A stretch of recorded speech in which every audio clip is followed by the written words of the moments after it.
It started like any other day at the bustling downtown boutique, a mix of warm smiles, soft jazz playing in the background, and the faint aroma of lavender candles wafting through the air. The shop was known for its chic collection of handmade jewelry, artisanal bags, and unique accessories, attracting a diverse crowd of shoppers who appreciated its charm. Among them was a black woman who had just entered the store, her presence calm but commanding.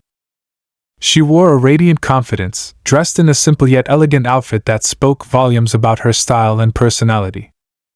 She walked through the aisles, her fingers lightly grazing the shelves as she admired the craftsmanship on display. A delicate silver bracelet caught her eye. She picked it up, examining the intricate details under the soft overhead lights. Her smile grew as she turned the piece over in her hands, clearly appreciating the artistry. But as she moved to place the bracelet back, she felt a pair of eyes on her. Behind the counter, the store clerk had been watching her intently, her expression a mix of suspicion and judgment. The clerk exchanged a glance with another employee, then whispered something under her breath. The second employee disappeared into a back room, reappearing moments later with a man who seemed to be in charge. He adjusted his tie, his face hardening as he surveyed the scene. Unaware of the scrutiny, the woman continued browsing, eventually moving toward the checkout counter. She placed the bracelet, along with a few other items, on the counter and reached into her purse for her wallet. But before she could say a word, the man from the back room stepped forward, his voice cutting through the air like a knife. "Excuse me, ma'am," he said, his tone cold and authoritative. "We need to check your bag." The woman froze, her hands still on her wallet. A hush fell over the store, and the quiet jazz now felt eerie against the sudden tension. Other shoppers glanced over, their expressions a mix of curiosity and discomfort. "Check my bag?" "For what?" she asked, her voice steady but laced with confusion. "We've had reports of missing items," the man replied, his gaze unwavering. "And I think you know what we're talking about." Her brow furrowed as realization dawned on her. "Are you accusing me of stealing?" she asked, her tone sharper now, the disbelief evident. The clerk chimed in, her voice trembling but firm. "We saw you looking at that bracelet. And then, you didn't put it back." The woman's eyes widened, a mix of shock and anger flashing across her face. "I didn't take anything," she said firmly, her voice carrying through the store. But the man was already gesturing for security. "We'll just have to confirm that," he said, his tone dismissive, as though her words meant nothing. By now, a small crowd had gathered, some openly staring while others tried to pretend they weren't watching. The tension was palpable, every second stretching into eternity. The woman stood her ground, her head held high despite the humiliation. "Go ahead," she said, her voice unwavering. "Check my bag. Check everything. But when you find nothing, I hope you're ready to explain why you felt the need to accuse me." Her words hung in the air, heavy with unspoken truths. The employees hesitated, sensing the weight of the moment, but the man waved them on. What happened next would change everything. This wasn't just about a bracelet.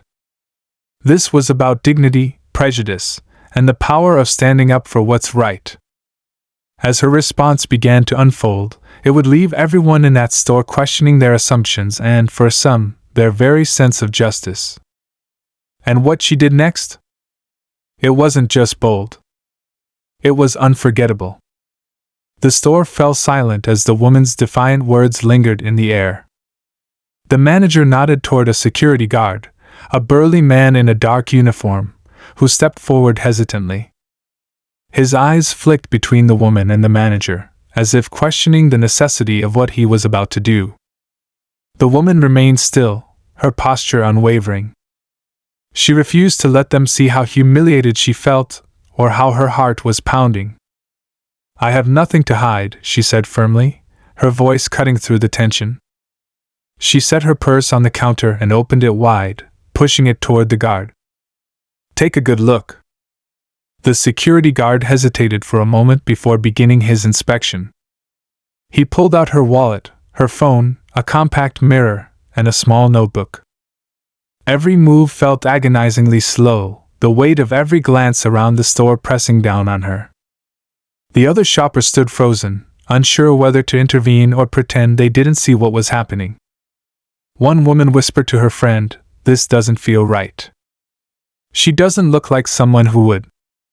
"Sure," her friend replied, nudging her to stay quiet.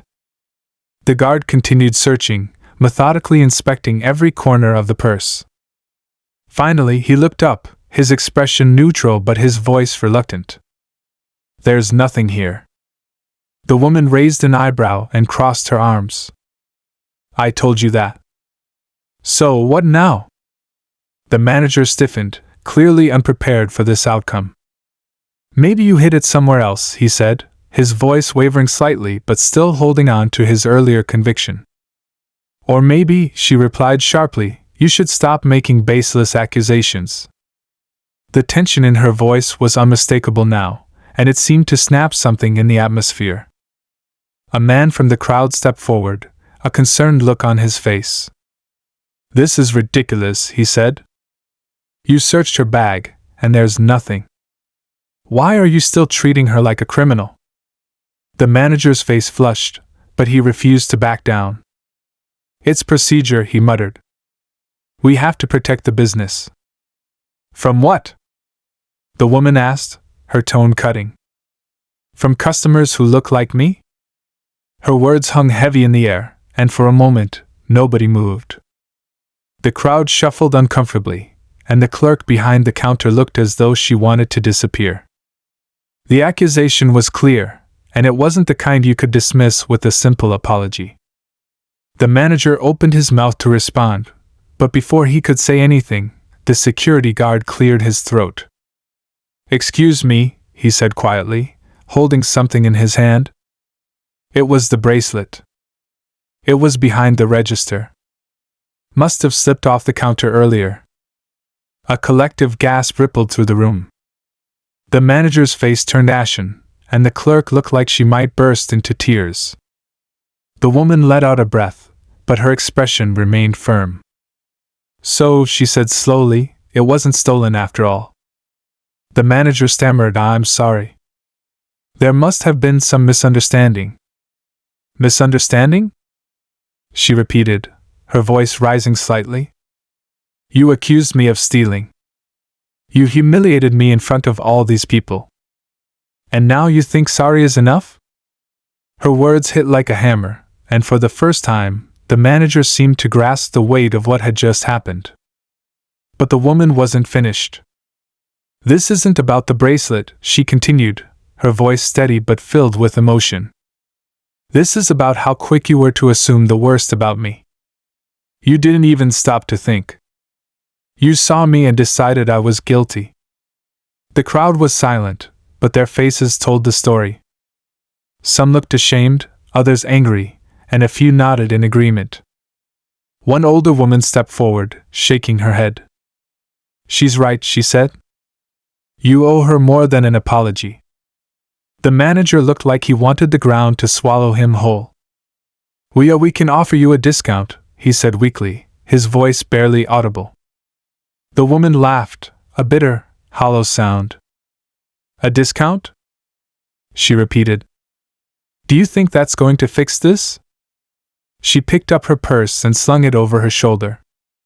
"You need to do better," she said firmly, looking the manager directly in the eye. "Not just for me, but for every person who walks through those doors. Because this isn't right." She turned to leave, but just as she reached the door, a young girl from the crowd stepped forward. She couldn't have been more than 10 years old, her eyes wide and her voice small. "Miss," she said, tugging on the woman's sleeve. The woman turned, her expression softening as she looked down at the girl. "Yes, sweetheart?"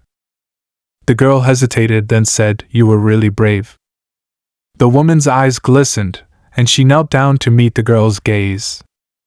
"Thank you," she said softly. "But being brave shouldn't have to mean standing up to something like this." She stood up, straightened her shoulders, and walked out the door, leaving the store in stunned silence. Outside, the cool air hit her face, and she took a deep breath. The encounter had shaken her, but it had also solidified something within her. This wasn't the first time she'd faced this kind of prejudice, and she knew it wouldn't be the last. But she also knew she couldn't let it go unchallenged. What she didn't realize was that her story wasn't over yet. The cool air outside the boutique was a welcome contrast to the stifling tension inside. The woman paused on the sidewalk, her heart still pounding from the confrontation. She took a deep breath, trying to steady herself, but her mind raced with everything that had just happened. It wasn't the first time she'd been treated unfairly, but this time felt different. The humiliation, the disbelief, the silent stares of strangers, it was all too familiar, yet it still stung. As she walked toward her car, she noticed her hands trembling.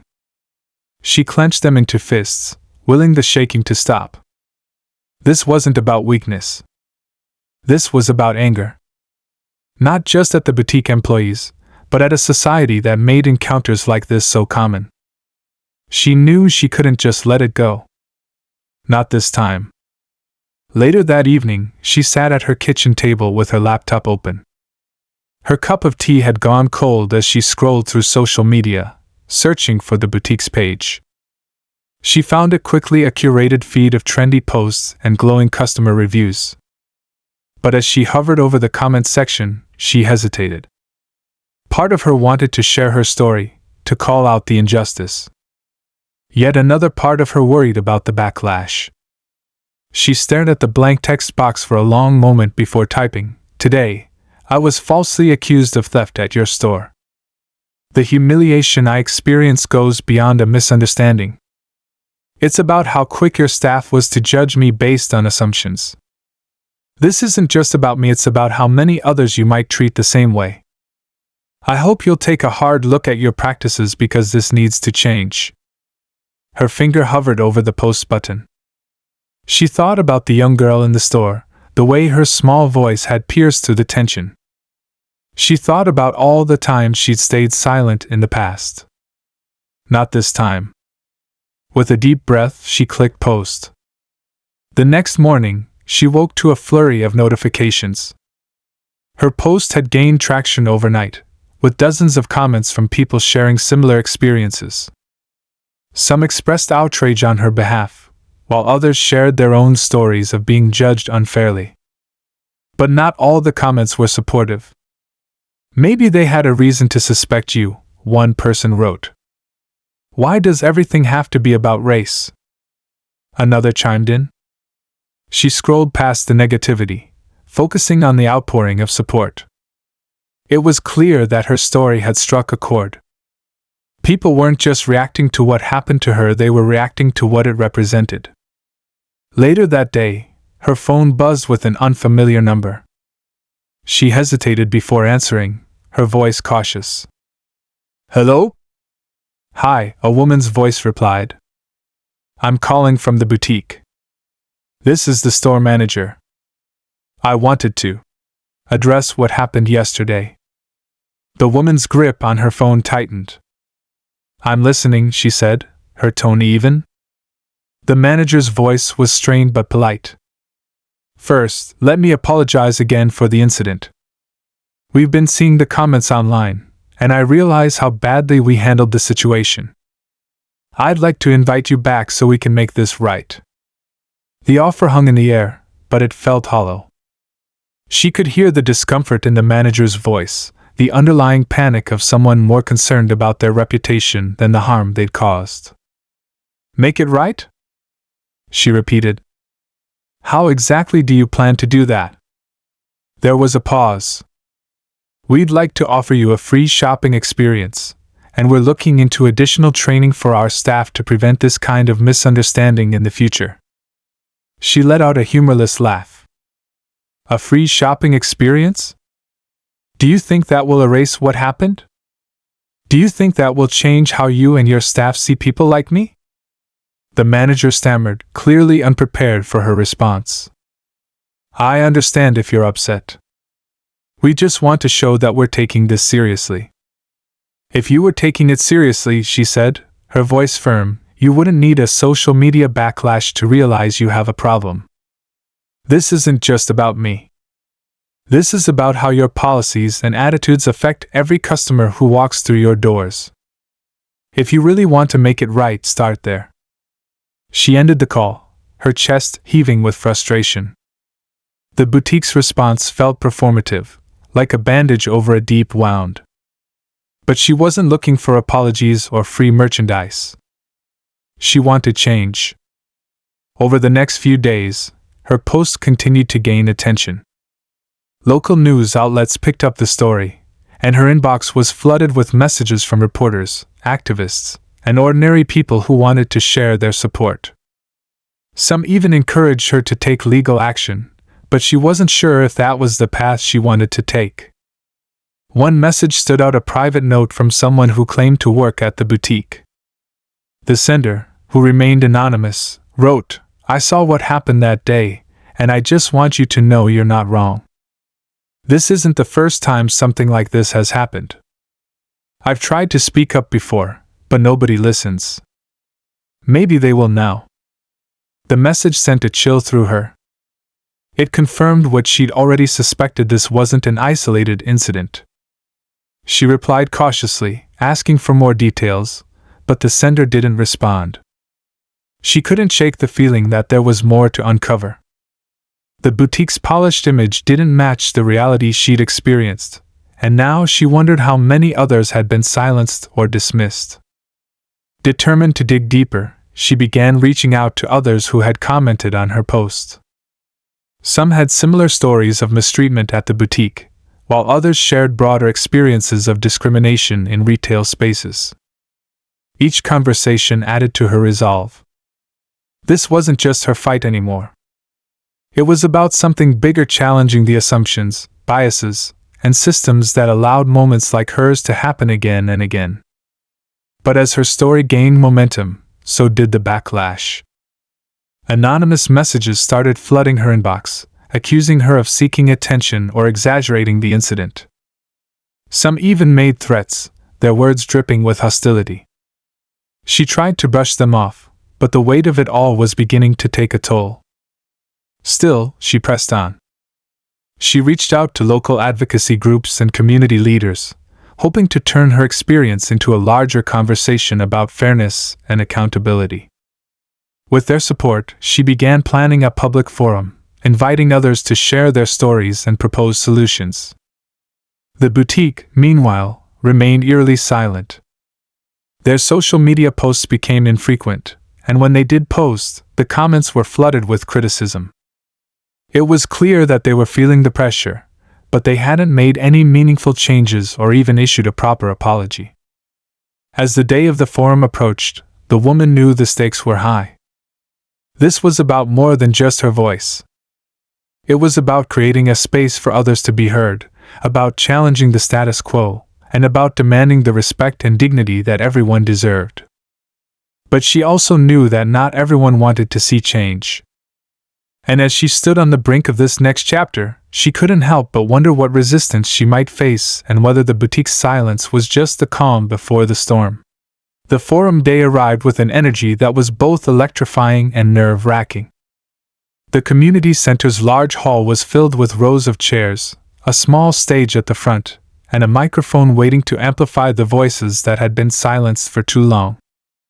People began filing in, their conversations a low hum of anticipation. Some carried notebooks, others held signs with messages of support, and a few clutched printed copies of the woman's viral post. She stood near the stage, scanning the room as her stomach churned with a mix of anxiety and determination. The past few weeks had been a whirlwind: interviews, meetings, and an endless flood of messages. Some offered solidarity, others poured out venom, but all had fueled her resolve.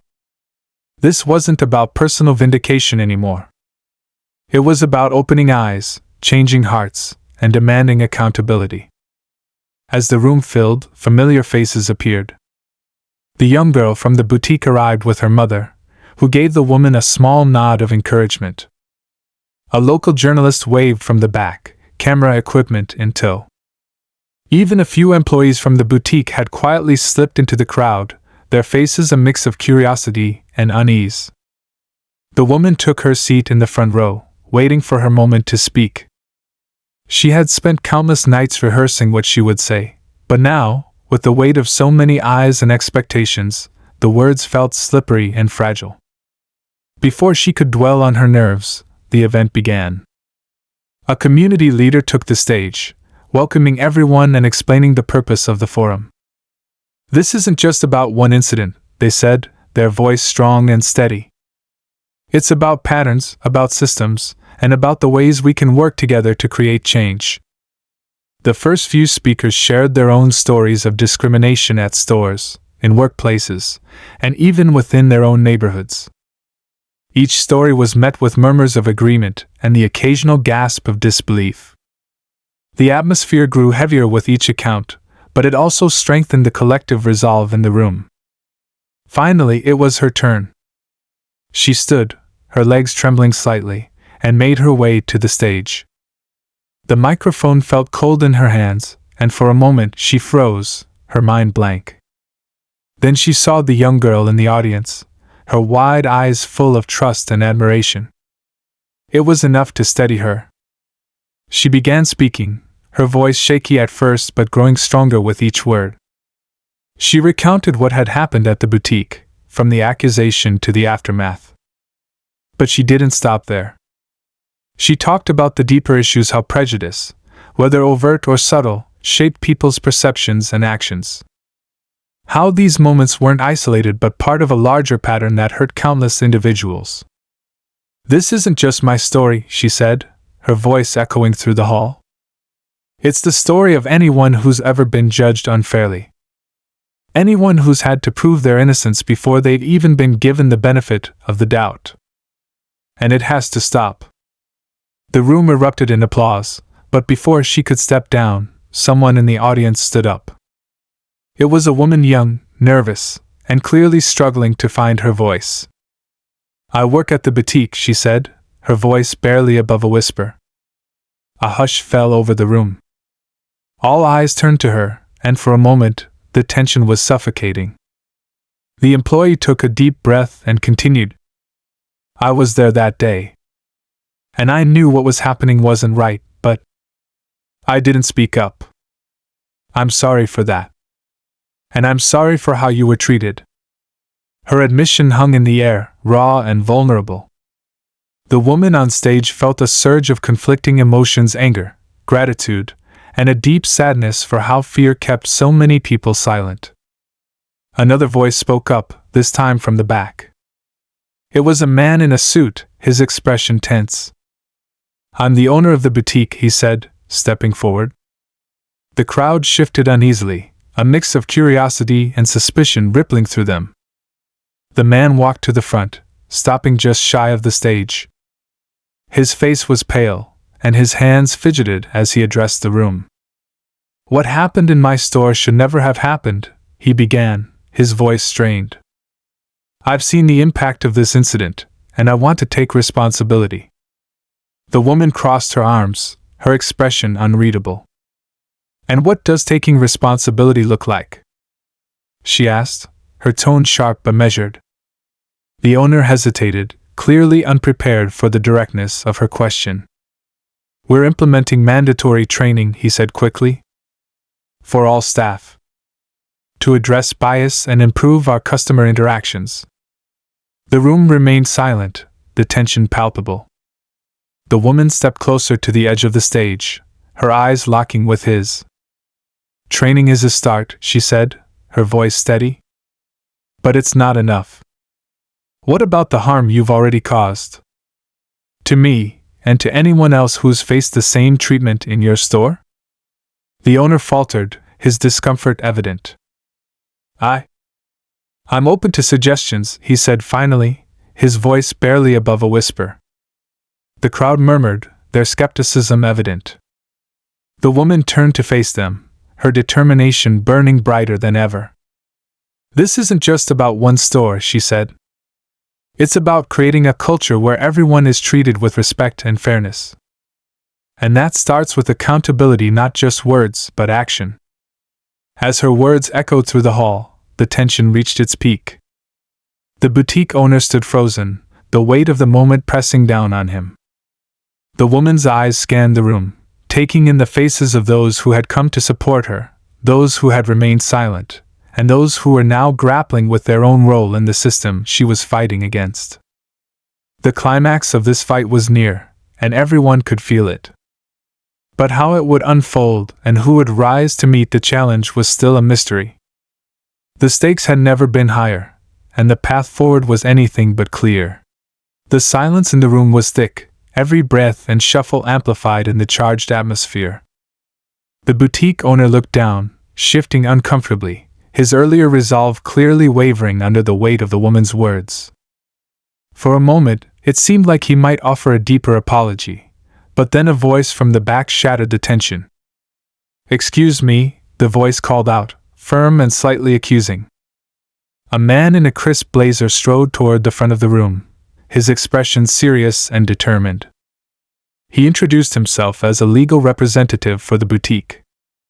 "Before we continue this discussion, I feel it's important to address certain inaccuracies circulating about this incident." The room bristled with unease as the lawyer pulled out a folder and began flipping through it. "While we acknowledge that our staff's actions were inappropriate and that an apology is owed, we cannot ignore the fact that this situation has been magnified in ways that may unfairly damage our client's reputation." The woman's pulse quickened. She stepped forward, her voice firm. "Magnified? Are you suggesting that what happened wasn't as harmful as it seemed?" The lawyer hesitated but pressed on. "What I'm suggesting is that there's more to this story. We've reviewed footage from the day in question, and while it confirms the bracelet was indeed misplaced, it also shows interactions that could be interpreted as contributing to the misunderstanding."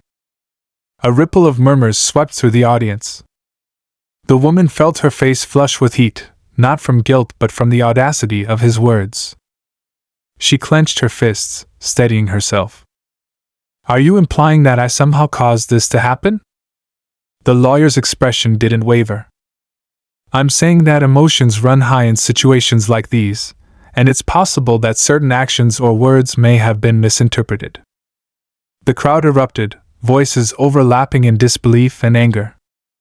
The woman's supporters stood up, shouting back at the lawyer, while others whispered to each other, unsure of what to believe. The boutique owner shrank back, clearly caught off guard by his own representative's aggressive approach. The woman raised a hand, silencing the room. Her voice, calm but icy, cut through the chaos. "Let me make one thing clear. No matter how you try to spin this, your staff accused me without evidence. They assumed I was guilty before even looking at the facts. That's not a misunderstanding, that's bias. And if you think for 1 second that you can turn this around on me, you're sorely mistaken." The lawyer opened his mouth to respond, but before he could, a young woman in the audience stood up. Her hands trembled as she clutched her phone, and her voice shook as she spoke. "I work in retail too," she said. "And I've seen this kind of thing happen so many times. Customers treated differently because of how they look. I've even been told to watch certain people more closely, like it's part of the job. It's wrong." The room fell silent again, the weight of her confession sinking in. She looked directly at the boutique owner. "You can blame policies, or training, or misunderstandings, but at the end of the day, it's about how you see people. And until that changes, nothing else will." The boutique owner's face turned red, but he said nothing. The lawyer, clearly unprepared for this shift in the room's energy, quietly closed his folder and stepped back. But before the woman on stage could respond, another twist came. The anonymous employee who had sent her the private message stood up from the back, visibly shaking. "I have something to say," she announced, her voice trembling but resolute. All eyes turned to her as she walked to the front of the room. She avoided the owner's gaze, clutching a piece of paper in her hand. "I've worked at the boutique for 3 years," she began, her voice growing steadier. And this isn't the first time something like this has happened. But it's the first time someone has spoken up about it. The room was deathly quiet as she continued. We're told to follow certain customers more closely, to assume the worst based on nothing more than appearances. And when I've tried to question it, I've been told to just follow orders. But enough is enough. What happened to her could happen to anyone, and it's not right. The woman on stage felt her chest tighten. She hadn't expected anyone to risk this much to support her. The crowd began murmuring again, their whispers a mix of shock and vindication. The employee held up the paper in her hand. These are emails I saved, she said, her voice cracking. They're from management, outlining the so-called procedures we're supposed to follow. And they're proof that this isn't just one bad day or one bad decision. It's a pattern. The boutique owner stepped forward, his face pale. I had no idea, he began, but the employee cut him off. Yes, you did, she said, her voice sharp. You just didn't care. The tension in the room was at its breaking point. The woman on stage felt a surge of both anger and hope. For so long, she'd been carrying the weight of what happened alone. But now, it was clear this wasn't just her fight anymore. As the employee handed the paper to the community leader, the woman stepped forward. This isn't over, she said, her voice ringing out. Not until we see real change. The crowd erupted into applause, their energy crackling with determination. But even as the momentum built, she knew this was just the beginning. The stakes had never been higher, and the path forward was fraught with challenges. Yet, for the first time, it felt like the tide was finally turning. The tension in the room was like a coiled spring, ready to snap. The woman watched as the community leader skimmed the emails handed over by the boutique employee, their brow furrowing deeper with each line. The whispers among the crowd grew louder, a low hum of indignation and disbelief spreading like wildfire. The boutique owner stood frozen at the front of the room, his face pale and his posture rigid. For all his earlier words, it was clear he hadn't anticipated this level of exposure. The community leader finally looked up, their voice cutting through the noise. These emails are troubling, to say the least, they said, holding the papers high for the audience to see. They outline practices that encourage profiling, not just as a mistake but as policy. This isn't just one employee's bias, this is systemic. A ripple of gasps spread through the crowd. The boutique owner stepped forward, shaking his head. This isn't how we do things.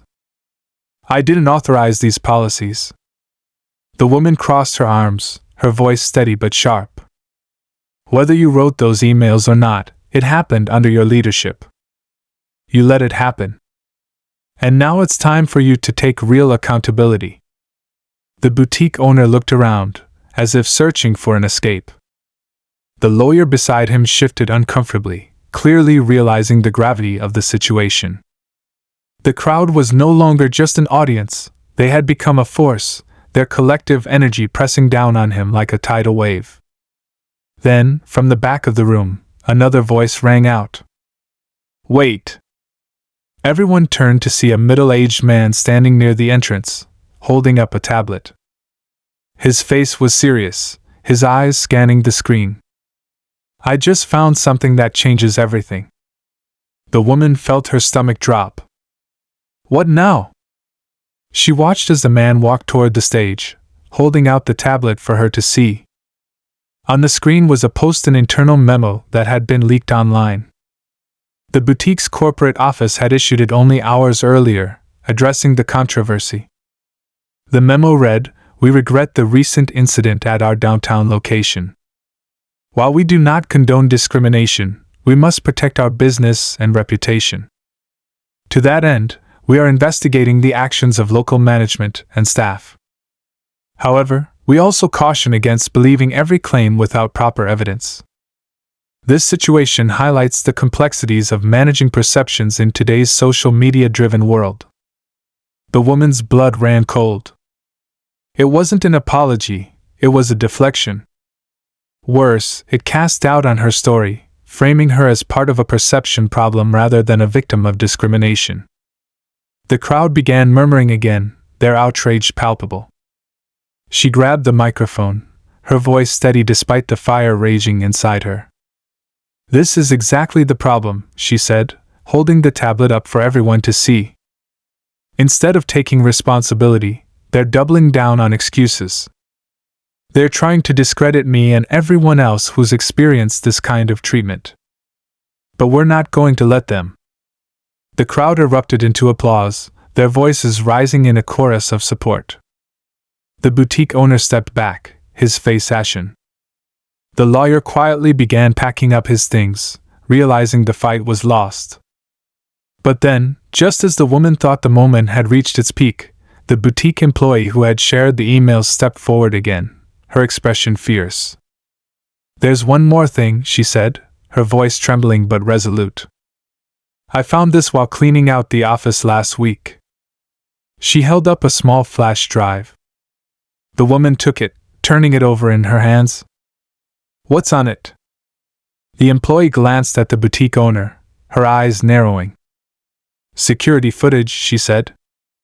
"Not just from the day you were accused, but from other incidents. It proves that this wasn't a one-time mistake. It's a pattern." The crowd gasped. The boutique owner's face turned a deeper shade of red, his hands trembling. "You can't just release that without permission," he stammered. The woman smiled, a fierce determination in her eyes. "We don't need your permission. The truth is coming out, whether you like it or not." As the flash drive was handed over to the community leader, the woman felt a surge of relief and empowerment. This was the evidence they needed, proof that couldn't be dismissed or ignored. The event ended with a standing ovation, the crowd energized and united. But even as the woman left the stage, she knew this wasn't the end. There would be more battles ahead, more resistance from those who wanted to maintain the status quo. As she stepped outside into the cool evening air, her phone buzzed with a notification. It was an email from a national advocacy group, offering their support and resources to take the fight even further. She smiled, the weight on her shoulders feeling lighter for the first time in weeks. The road ahead would be long, but she wasn't walking it alone. And as she looked back at the community center, still buzzing with the energy of change, she knew this was only the beginning of something much bigger than herself. The days that followed the forum felt like a blur. The woman was inundated with messages, some congratulating her for her bravery, others questioning her motives, and a few lashing out in anger. But what mattered most were the connections she was building with those who believed in the fight for justice. The leaked footage from the flash drive, combined with the emails and the corporate memo, had created a storm the boutique's management couldn't contain. News outlets picked up the story, framing it as an example of how systemic biases could no longer be hidden in the age of transparency. The woman had mixed feelings about the attention. On one hand, she was glad the truth was out and that so many people were talking about these issues. On the other hand, the scrutiny was exhausting. Every move she made felt like it was being watched, analyzed, and judged. Still, she reminded herself of the girl who had looked up to her during the forum and the countless others who had reached out to share their own stories of being unfairly accused or treated differently. One of the biggest turning points came when a local investigative journalist reached out. They wanted to create a documentary about her experience, using it as a lens to examine broader issues of bias and discrimination in retail and other industries. At first, she was hesitant. Putting her life on display any more than it already had been felt overwhelming. But after a long conversation with the journalist, she realized how powerful the project could be. It wasn't just about her, it was about amplifying voices that had been silenced for too long. The filming process was intense. They revisited the boutique where the incident had taken place, although she refused to step inside. The journalist interviewed former employees who corroborated what the emails had revealed. Profiling wasn't just tolerated, it was expected. They also spoke to advocacy groups, community leaders, and even customers who had been bystanders during similar situations. Slowly but surely, a picture emerged that was too vivid to ignore. Meanwhile, the boutique chain was scrambling. Their initial attempts to control the narrative had backfired, with many people calling for boycotts. In a desperate move, the corporate office issued a public apology, promising to overhaul their policies and provide extensive training for all staff. They also announced that the manager who had accused her was no longer with the company. For many, this felt like a victory. But for the woman, it was only a small step. She knew that a few firings and an apology wouldn't undo the harm caused by years of discriminatory practices. It wouldn't erase the pain of being publicly humiliated or the fear of walking into another store and being treated the same way. As the documentary neared completion, the woman reflected on everything that had happened. She thought about the people who had stood by her, the community leader who had facilitated the forum, the boutique employee who had risked her job to expose the truth, and even the strangers who had sent her messages of encouragement. Each of them had played a role in turning her moment of pain into a catalyst for change. The film's premiere was held at a local theater, packed with people who had followed her story from the beginning. As the lights dimmed and the screen lit up, she felt a surge of nerves. Would the documentary do justice to everything she had been through? Would it inspire the change she hoped for? As the credits rolled, the applause was thunderous. People stood, clapping and cheering, some with tears in their eyes. The woman felt a weight lift from her chest. For the first time, it felt like her voice had truly been heard. In the weeks that followed, the documentary gained traction, eventually being picked up by a major streaming platform. Conversations about bias in retail and other industries gained momentum, with advocacy groups using the film as a tool for education and reform. The woman was invited to speak at conferences and workshops, where she shared not just her story but also practical steps for creating more inclusive environments. Through it all, she stayed grounded. She knew she wasn't a hero or a savior, just a person who had been pushed to her breaking point and decided to fight back. Her experience had shown her the power of community, the importance of speaking up, and the strength that could be found in vulnerability. Months later, as she walked through her neighborhood, she noticed something that made her smile. The boutique where everything had started was now under new ownership. The sign on the door read, "Everyone welcome here." She paused for a moment, taking it all in. The fight wasn't over, far from it. But it was moments like these that reminded her why it was worth continuing.